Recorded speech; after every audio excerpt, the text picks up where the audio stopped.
In the middle of the 20th century, the stage was set for a multitude of mysterious flying ships to appear in the sky. Was it a cultural phenomenon, reflecting man's interest in space? Were they secret military prototypes, built with the newest technologies at the time? Or were they visitors from outer space? The answer would be easy if it weren't for the fact that archaeologists and historians have found depictions of such phenomena dating back centuries. No, make that millennia.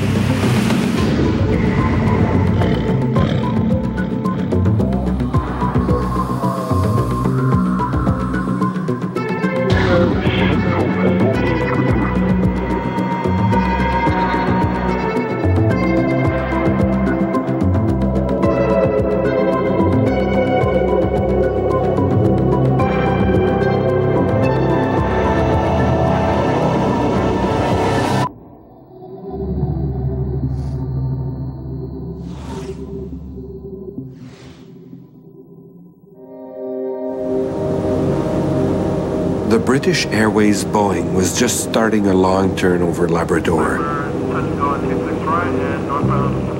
Captain James Howard and his co-pilot Francis Lehman Boyd noticed a long metallic object in the clear sky. The two pilots couldn't tell how big it was.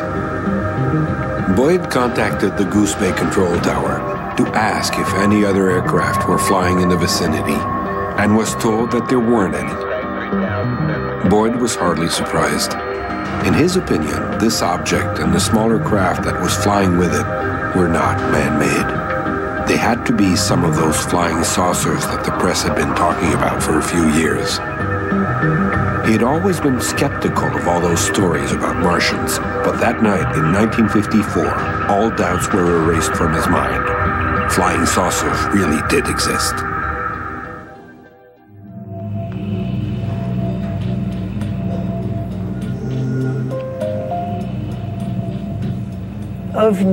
Unidentified flying objects. Some people think they're visitors from outer space, while others think they're hallucinations or errors in interpreting what was seen. Who's right?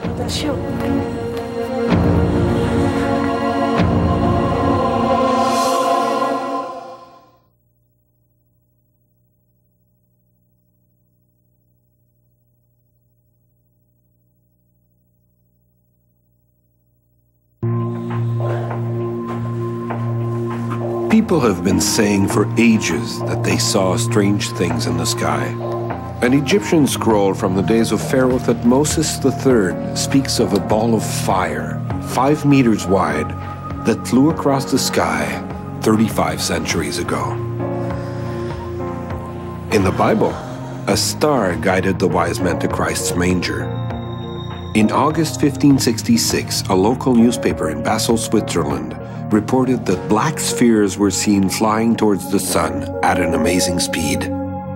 UFOs have been reported throughout history, especially in Canada, where we've done most of our research. We've been able to look into historical records and found as long ago as 1663 or 1662, when Jesuit missionaries were speaking with some of the First Nations people in what is now Quebec, they reported many very interesting things. They were very good at recording scientific concepts, what was going on in the area at the time, the geology, the astronomy. And at that time, in one of their diaries, they reported that they had seen and witnessed fiery serpents, as they described, along with many of the people in the villages that they were staying in. That these fiery serpents moved through the sky in unexplained manners, balls of light that seemed to dance through the heavens, and they had no explanation for what they had seen.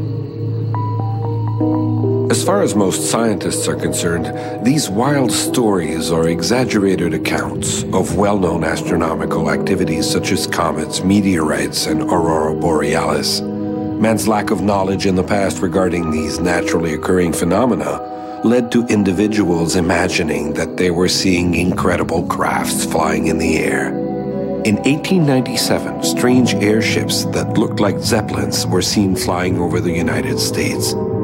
This was 6 years before the famous first flight of the Wright brothers. No explanation was ever found for these mysterious airships.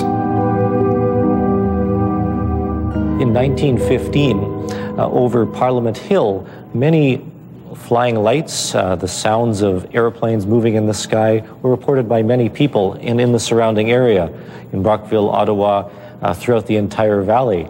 And because it was very close to the war at that time, they were concerned that perhaps we were going to be invaded. We were in danger of Canada itself being drawn into the war by some invading force.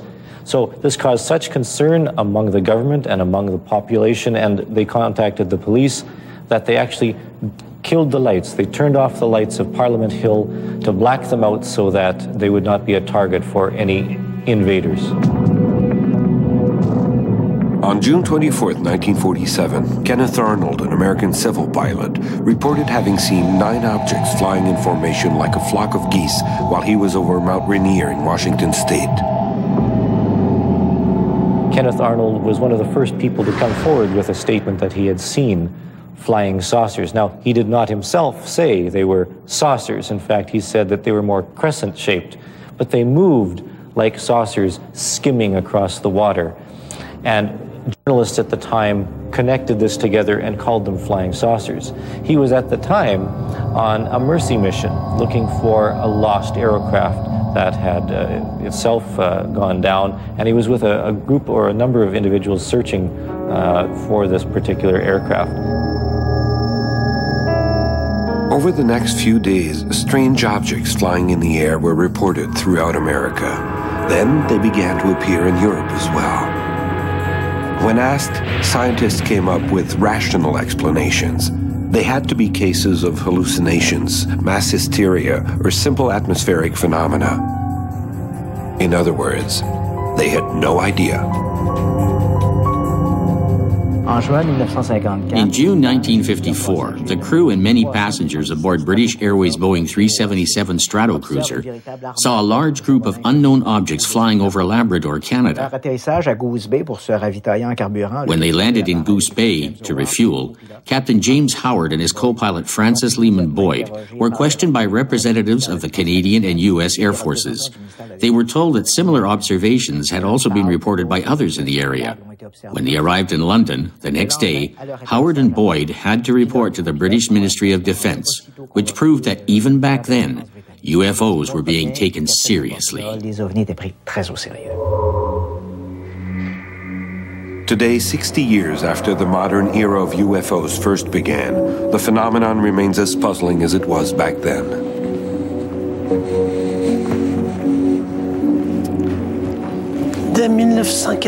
As soon as they began to appear in 1947, flying saucers, as they were called in those days, aroused the curiosity of the public, then of scientists and the military. We're still not sure exactly what UFOs are. On the other hand, we do know what they aren't.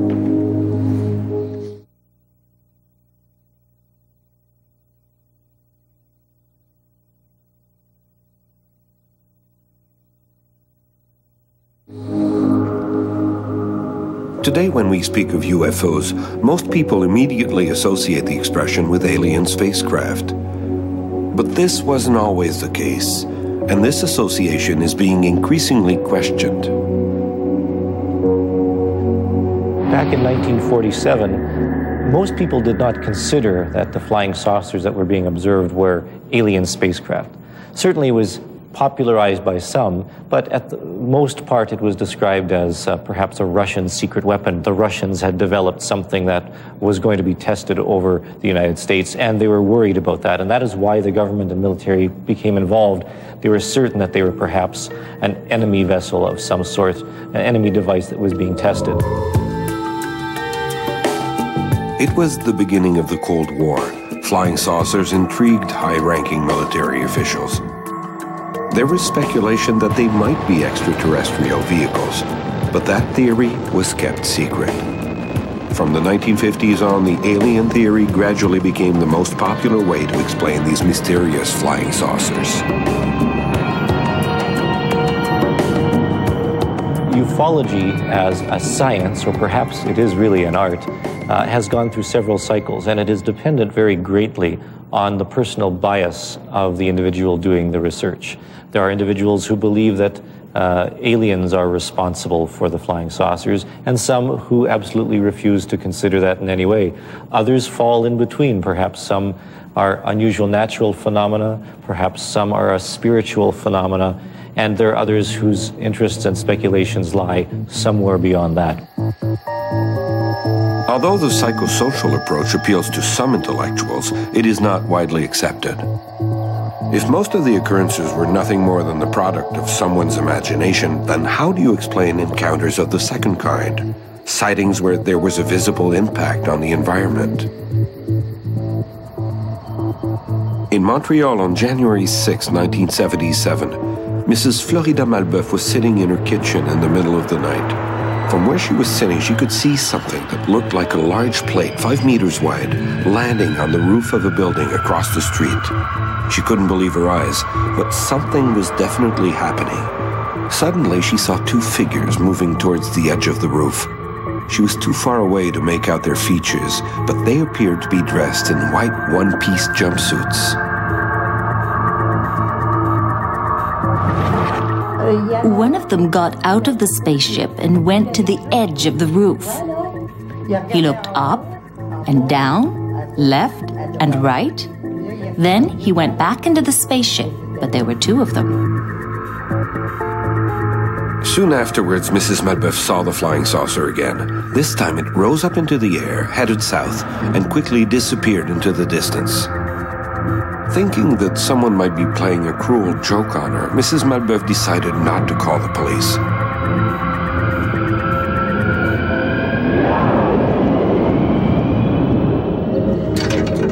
The next day, she confided in her son André, who decided to climb up on the neighbor's roof. Despite the cold weather, there was a 6-meter-wide circle where the snow had melted. He called the police, who refused to come and investigate. Reporters seemed much more interested in the story. When I met Andre, he told me that he had been up on the roof with the cameraman. They took some pictures, and there seemed to be some indentation. So we decided that a group of us would go up onto the roof and see what it was all about.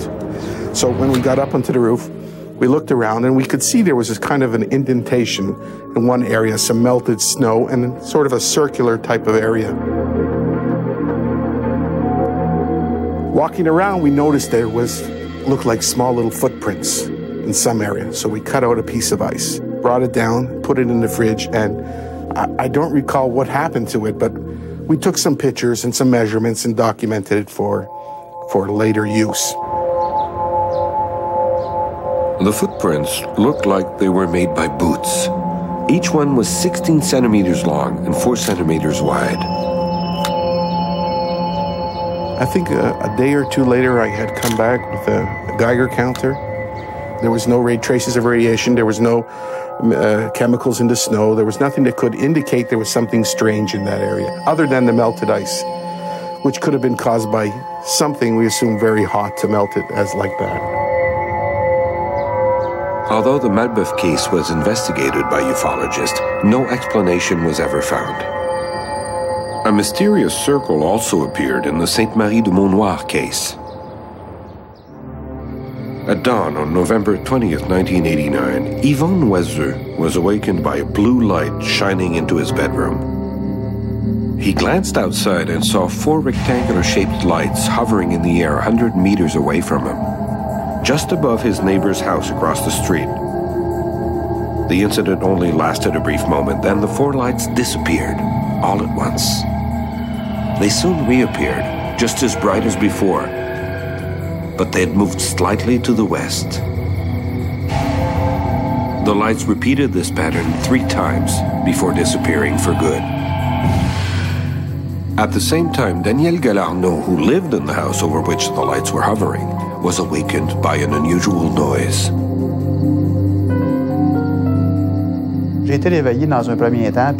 I was woken out of my sleep by a noise. It was like a buzzing noise. I got up, or rather I sat up in bed, and I noticed that all the objects in the house had a bluish tinge to them, as if they were giving off blue neon sparks. I remember thinking how bright the light was inside the house. As I recall, the buzzing noise lasted about 12 seconds.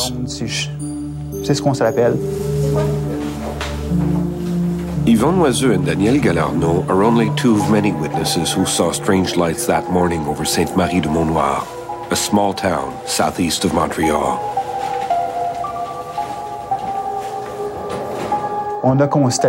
We noticed a circle behind my house on the property next to mine, a perfect circle, in a field where the grass was dried out like hay, since it wasn't usually taken care of. The grass was maybe 3 or 4 feet high, and there, in the middle of the field, was this circle where the grass had been totally flattened. The circle was 20 meters wide, and the grass within the circle had turned green as if in summer. The eyewitnesses contacted the Royal Canadian Mounted Police, who sent Sergeant Antonio D'Angelo to investigate. All of the grass outside of the circle was yellow, like hay, and about 1 foot high. But inside the circle, the grass was very green. We measured the circle, and it was 65 feet wide. But it wasn't an exact circle. I checked all around the circle, and there were no trace of any footprints. It was as if something had rested on top of it, like a fan. 9 weeks after the incident, grass and soil samples were sent to the Department of Agriculture at Laval University, where they were analyzed by Dr. Jacques Debroux. His results were astonishing.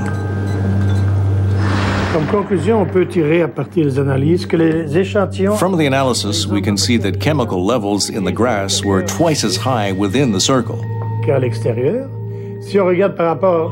For instance, chlorophyll levels were 10 times as high, and nitrogen levels were twice as high compared to the grass outside of the circle. Given that the samples were taken in the middle of the winter, in February, I can't find any explanation for this difference between the results inside the circle versus outside of it.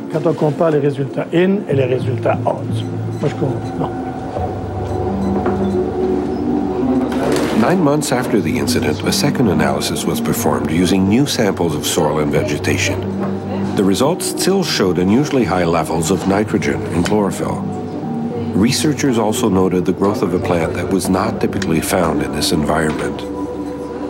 The circle on the ground in Sainte-Marie-de-Mont-Noir remained visible for a long time. The mark stayed visible for, I would say, at least 3 years, until the property next to mine was sold and the grass began to be maintained and cut regularly. Of course, the Malbeuf and Sainte-Marie-de-Mont-Noir cases don't necessarily mean we have to accept the alien theory.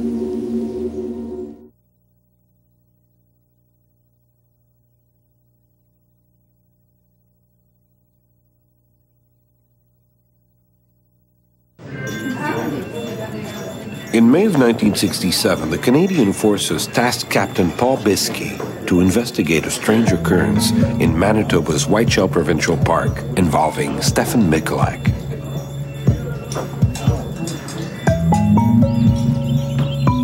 One morning a few days earlier, something happened after Stefan Michalak left his motel on the Trans-Canadian Highway. A Canadian of Polish origin, Michalak worked as a mechanic for a Winnipeg-based company, but his true passion lay in prospecting. On this beautiful Saturday morning, he decided to walk to Falcon Lake and explore the area. In 1967, he had a remarkable experience where during lunchtime, in a clear blue sky, he had seen 2 disc-shaped objects descending from the sky. One remained in the air while the other appeared to land on a very flat rock near him. He watched it for some time. Very bright lights were shining out of the opening. He thought he heard voices coming out of a small door. He walked up, touched the side, and it was so hot that it actually burned his glove. He saw inside this doorway flashing lights, and all of a sudden this doorway shut. The entire object rotated, so there was an exhaust vent right in front of him. Out of it shot a very hot blast of gas, which set his clothes on fire, burned him severely with second and third degree burns, and the object rose. He eventually made it back to civilization, where he was treated at hospitals, and the case was investigated very thoroughly by the Royal Canadian Air Force, the Royal Canadian Mounted Police, civilian investigators, a number of other agencies, and was even investigated by the United States Air Force, so that in its report to the Condon Committee, headed by Edward Condon, they classified this case as unexplained. There was no explanation for what he has said happened to him. The Michalak case has a number of detractors. Many investigators believe that the amateur prospector could have made up the whole story, but their arguments are hard to accept. One would then have to say, if the case is a hoax, what about all the other phenomena? How would he burn himself in this manner? What about some of the additional evidence found at the site? The radiation, the silver bars that were located. It's very difficult to explain unless it's a very elaborate hoax. And if it was a very elaborate hoax, it was of the extent that he certainly didn't make any money from it. It caused him and his family great inconvenience over decades. And I really question why he would have made that up at all. The Michalak case, considered to be the most significant in the history of Canadian UFO research, raised strong feelings on all sides. Even today, some pages of the file are still marked confidential. Based on that, it's not much of a stretch to infer that the authorities might know more than they are letting on. When the first sightings of flying saucers were reported in the press, American military authorities began to wonder about them. It was the beginning of the Cold War, and these mysterious craft might just be part of the Soviet threat. Le projet Blue Book, c'est la troisième version. Project Blue Book was the third in a series of UFO studies conducted by the U.S. Air Force. Donc, en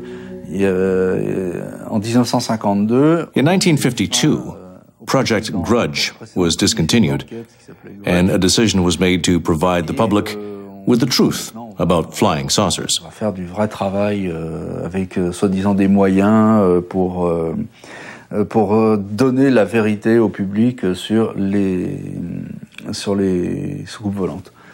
Et en fait, de fil en aiguille, à part... But other than the first few years, when Captain Ruppel tried to get to the truth, Project Blue Book ended up merely filtering information and playing down the importance of events, providing the public with debunking reports and general disinformation. Dédramatiser au maximum, donner des comptes rendus lénifiants à tout le monde et surtout donc entrer dans ce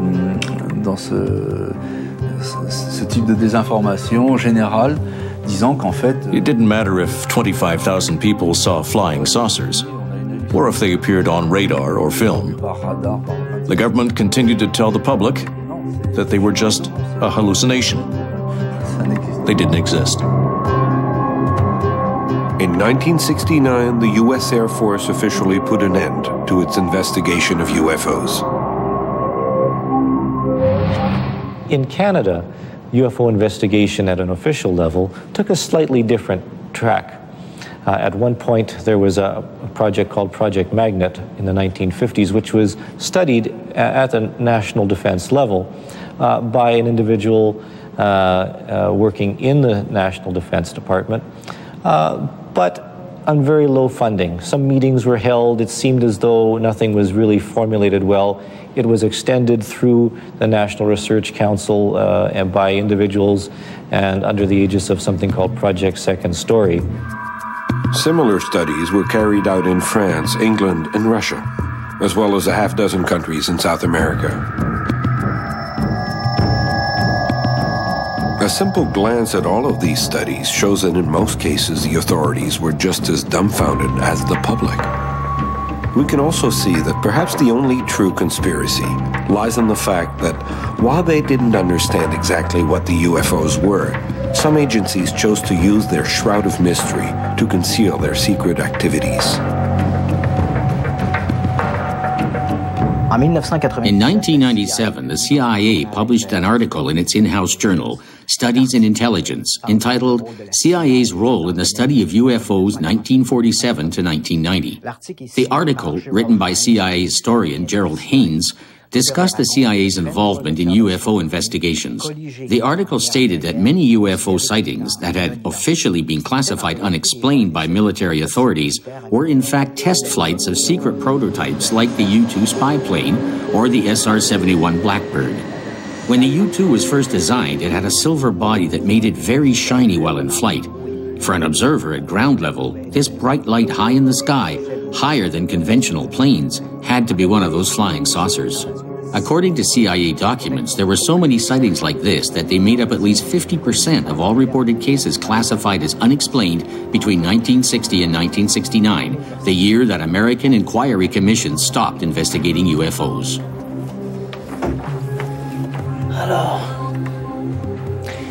If we accept the possibility that some of these incidents are genuinely attributable to visitors from outer space, then what do they want? Staunch believers in alien visitors have a simple answer to that question. They want to use us as guinea pigs.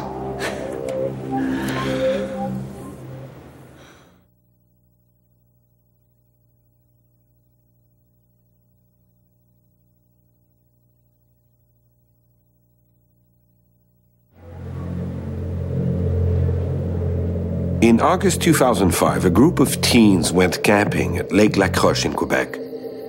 Around 9 p.m., while 11-year-old Tricia was sleeping, the older kids gathered around the fire.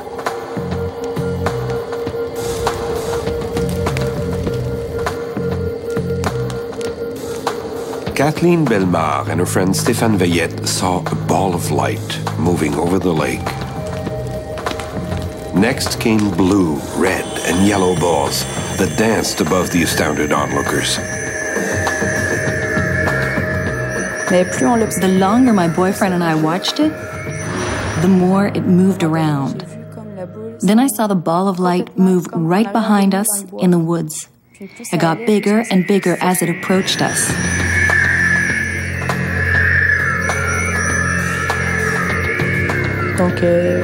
Then I woke up my friend Tricia so that she could see it too. But by the time she arrived, it was so big that it scared us, and we got back into the truck. The next day, they went back to the same campsite. And just like the night before, Kathleen and Stéphane saw strange balls of light dancing over the lake. A few days later, Kathleen contacted Pauline Mongrain, who was well known in the area for her avid interest in UFOs.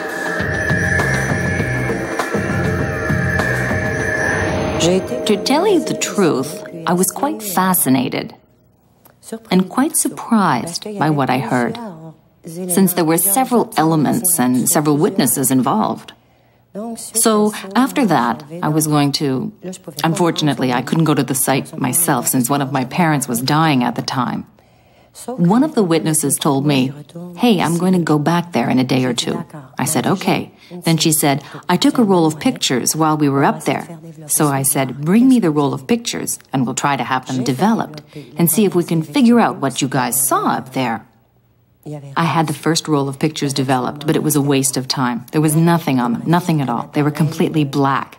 She had taken the pictures with a 35mm camera using a flash. So I said to her, "Look, if you do decide to go back there in 2 or 3 days' time, then take a digital camera with you. Since you'll be in the dark in the woods on top of a mountain, you'll have a better chance of taking some good pictures."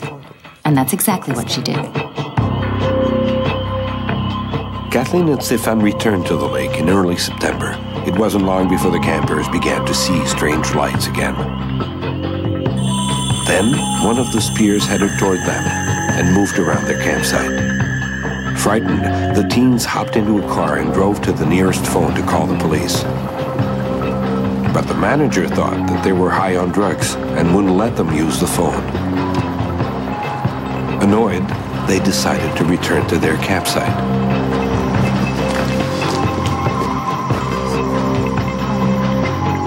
They found an odd white substance on the roof of a van. It was like powder, and it was everywhere.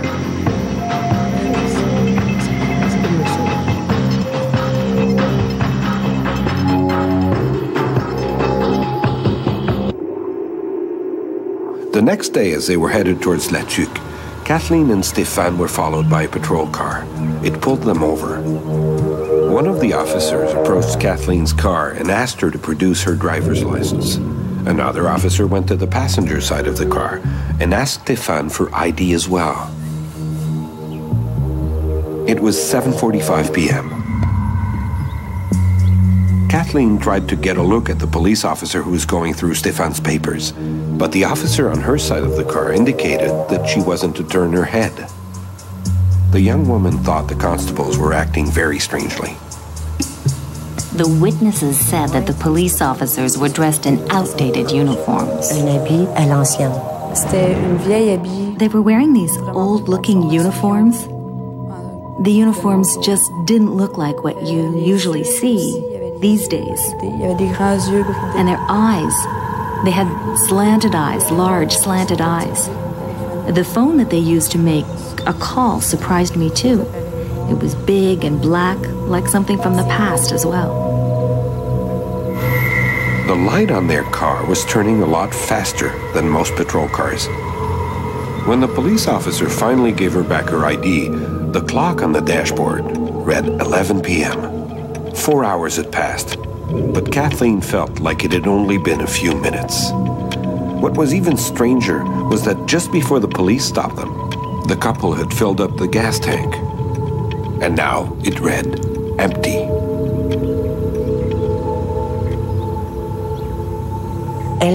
She left La Tuque at about 6:45 p.m. She was intercepted by the police at about 7:45, and she arrived home at 12:45 a.m., which is not normal. The entire trip from La Tuque to her house should have taken about an hour and a half, so there's definitely some missing time. More puzzled than ever by the events they had experienced, the witnesses went back to see Pauline Mongrain. I went back to the site with Kathleen. She showed me exactly where the phenomena had occurred. That was when I noticed strange tracks on the ground. The ground was pretty soft, and we could see partial footprints, 2 heels and toe prints, just the toes. We came back and took the second roll of pictures in to be developed, and this time they turned out pretty good.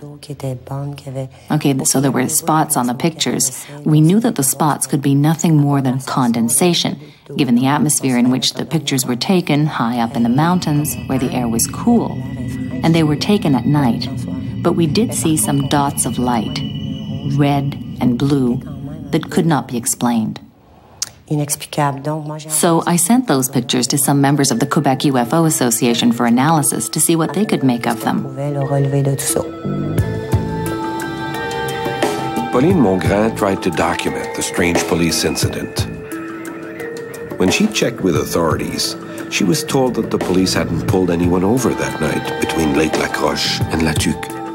On the other hand, many local residents confirmed having seen strange lights in the sky. Investigators from the Quebec Ufology Association decided to try regression therapy using hypnosis to discover what was hidden in the teens' memories.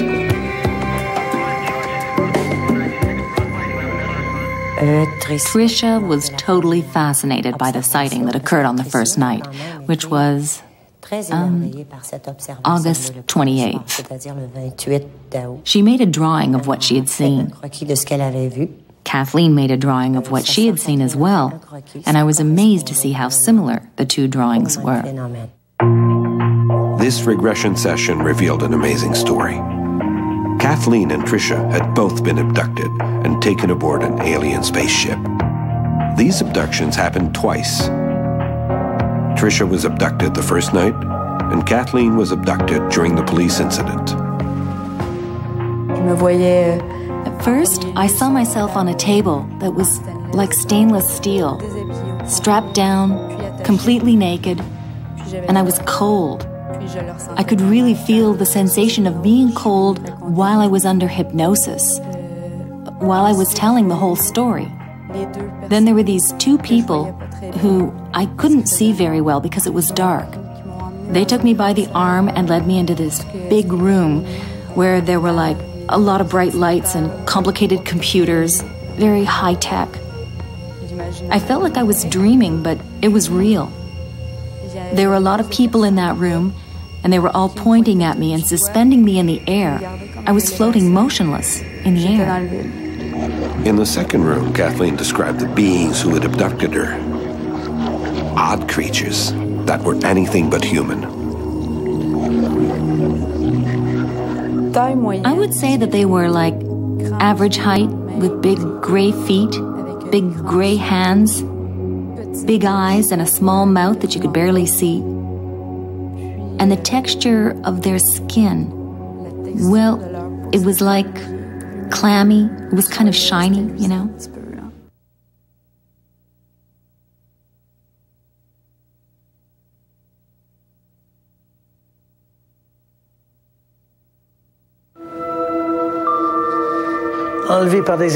Alien abductions. It sounds ludicrous, doesn't it? But this phenomenon has grown so big that it is now impossible to talk about UFOs without adding a discussion on this topic. What should we believe? How valuable is hypnosis in cases like this? Who are these people? Guinea pigs used for bizarre experiments? Or victims of a terrible hallucination or nightmare? Since the 1970s, the topic of alien abductions has been at the forefront of all debates over UFOs. The stories, which started back in the late 1950s, are always basically the same. A person traveling in a remote area sees a strange light in the sky. Then, after the UFO is left, the person is upset to learn that a period of time varying from a few minutes to a few hours has been erased from their memory. They seek help, and generally, under hypnosis, tell an extraordinary tale of being led aboard a mysterious spaceship where tests are performed on them. Kathleen's story follows that same pattern. I am very intrigued by the abduction phenomena. On the one hand, it seems absurd that people could have creatures come into their bedrooms and take them through solid walls aboard spacecraft. On the other hand, if we are allowed to speculate, one of the characteristics of an examination of a culture by anthropologists is to study from afar, take specimens, observe them, and put them back. So this is exactly what could be expected by an alien anthropologist. Perhaps Earth is being investigated and studied by Anthropology 101 at a university on Mars or something like that. As speculation, that's perfectly valid. The evidence does not prove this in any way. Although I have had many people come to me through the years with stories, very, very sincere individuals. What are we to make of this? Is it possible that we are looking at a new psychological or sociological phenomenon? If so, they should be studied in some greater depth than they are now. I think that the abduction phenomena should be taken out of the hands of the UFO investigators. One reason for this is because I have had individuals come to me with their abduction stories who later have attempted suicide because they felt that the aliens were watching them too intently and their lives were being controlled. While most victims of these abductions see their aggressors as threats from outer space, scientists like Professor Alvin Lawson at the University of California have serious reservations about believing the stories, and with good reason. In 1977, Lawson conducted a significant experiment with a group of students. Placed under hypnosis, his students who had no prior history of an abduction were told to imagine being abducted and taken aboard a UFO. The Alvin Lawson study was a fascinating experiment to try and find out how easily it is to influence one's beliefs and perceptions. He took a group of individuals who believed that they had been abducted by UFOs, recorded some of their experiences, then took a group who had no memory of this did not believe, perhaps, and did not have a history of being abducted by aliens that they had recollected. And then he implanted a hypnotic suggestion in them that they had been abducted by aliens. And when they compared the two groups, there were some similarities, but a number of differences as well. And it suggested that hypnosis, when used with abductees, can generate some false impressions, especially if the hypnosis is conducted by individuals who themselves have a bias in the belief or disbelief in aliens. The results of Lawson's experiment were poorly received by UFO researchers, and for a good reason. They showed that the UFO phenomenon is so present in the media that it has literally become ingrained in the minds of the masses. As a result, a person doesn't have to have experienced a genuine alien abduction to be able to imagine one with realistic detail. In a multimedia society such as ours, it's impossible for a person to claim that they have never heard of UFOs. In television and movies alone, there are countless examples of alien appearances, from The Simpsons to McDonald's commercials. As for the use of hypnosis as an investigative tool, it is becoming more and more controversial. Contrary to the concept that has been widely spread, hypnosis is not a magic path to the truth. Objectively speaking, there is no surefire method for testing the accuracy of statements made under hypnosis. If anyone thinks that because a person is in a hypnotic state, that what they say is therefore true and accurate, that is totally mistaken. Of the other alien abduction victims, the ones who have walked away with a conscious recollection of their experience have never brought back proof to support their story. Some experts have spoken of strange-looking implants, a sort of GPS system used by aliens to track their victims in case they move. One of the pieces of physical evidence that has been claimed for abductions are implants. And these are very small objects in hands, in feet, on the back, in the shoulder, that the witness says was not there in advance of the abduction memory.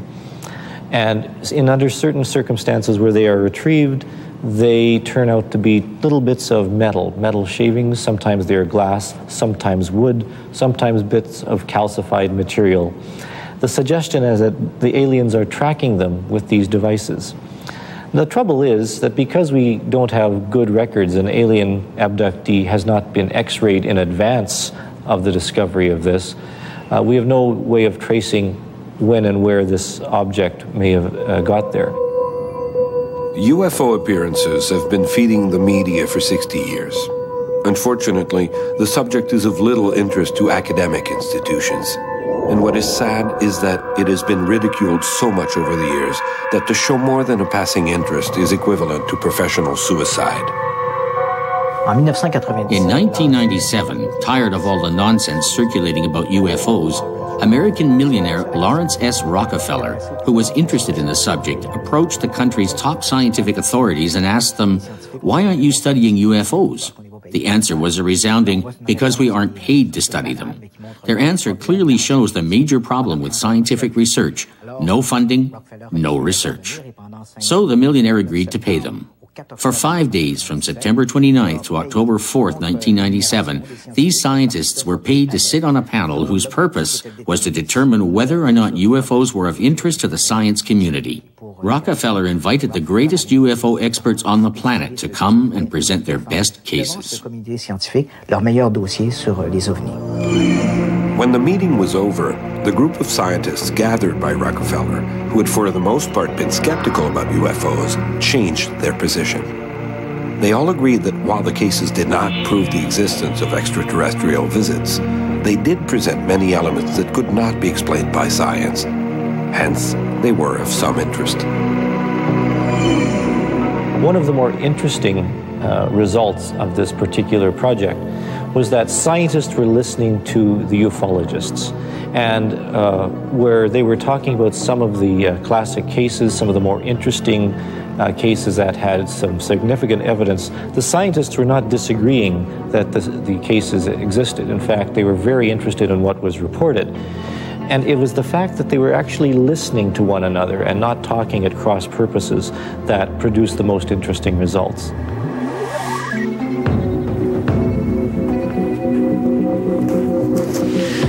Les ovnis. UFOs. Are they merely a modern myth fed by pop culture, or real visits by extraterrestrials? It would seem that convincing proof is flagrantly lacking. But, as the saying goes, absence of proof is not proof of absence. La preuve de l'absence.